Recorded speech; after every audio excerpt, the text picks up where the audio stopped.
सरकार प्रदेश में स्कूल और शालाओं को बंद करके मूलभूत आवश्यकता से आदिवासी क्षेत्र के लोगों को वंचित करना चाहती है। कुल मिलाकर के सरकार छत्तीसगढ़ के लोगों को पाषाण युग में जीने के लिए मजबूर कर रही है। पाषाण युग में जहां मूलभूत आवश्यकता की कमी, वहाँ भी किसी भी प्रकार का संसाधन नहीं, जहाँ पर शिक्षा का कोई साधन नहीं, जहाँ जीने के लिए संसाधन की कोई व्यवस्था नहीं, ठीक उसी प्रकार की व्यवस्था छत्तीसगढ़ में हो रही है। आदिवासी क्षेत्रों के जंगल की कटाई,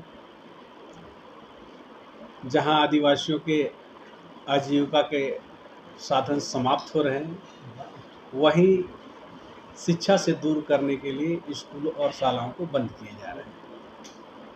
कुल मिलाकर के हम कह सकते हैं कि छत्तीसगढ़ के लोगों को, खास करके आदिवासी लोगों को पाषाण युग में भेजने की तैयारी, पाषाण युग में जीने की के लिए मजबूर करने की स्थिति चल रही है। आज किसानों को खाद बीज की कमी, आवाज़ उठाने पर मुख्यमंत्री जी मिलना नहीं चाहते, उल्टे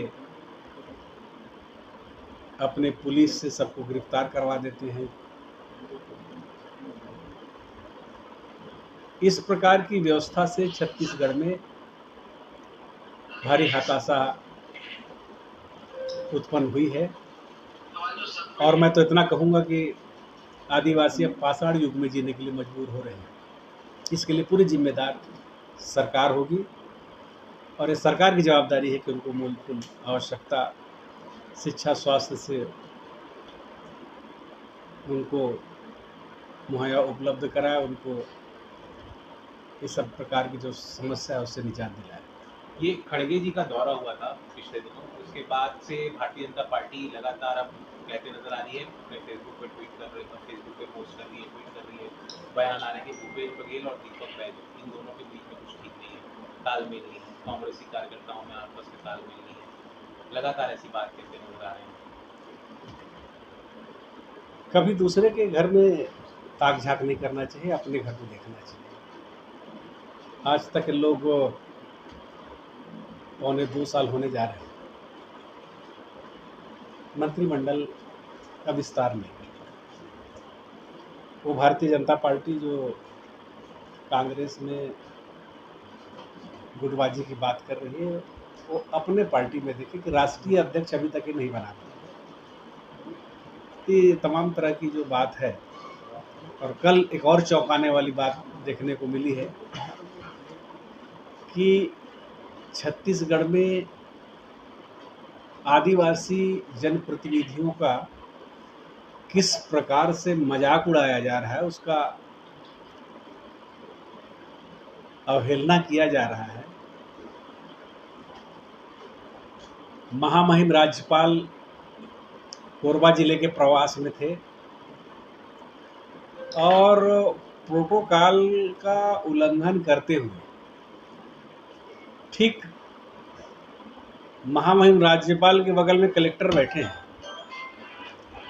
और छत्तीसगढ़ के बहुत पुराने जनप्रतिनिधि जो गृह विभाग जैसे महत्वपूर्ण विभाग की जिम्मेदारी संभाल चुके हैं, माननीय ननकी राम कंवर जी को खड़ा रखे हैं।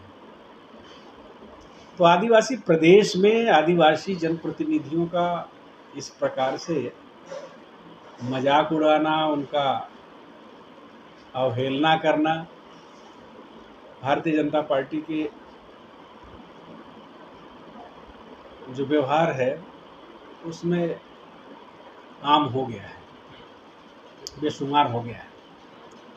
और इस प्रदेश में 5वीं अनुसूची जारी है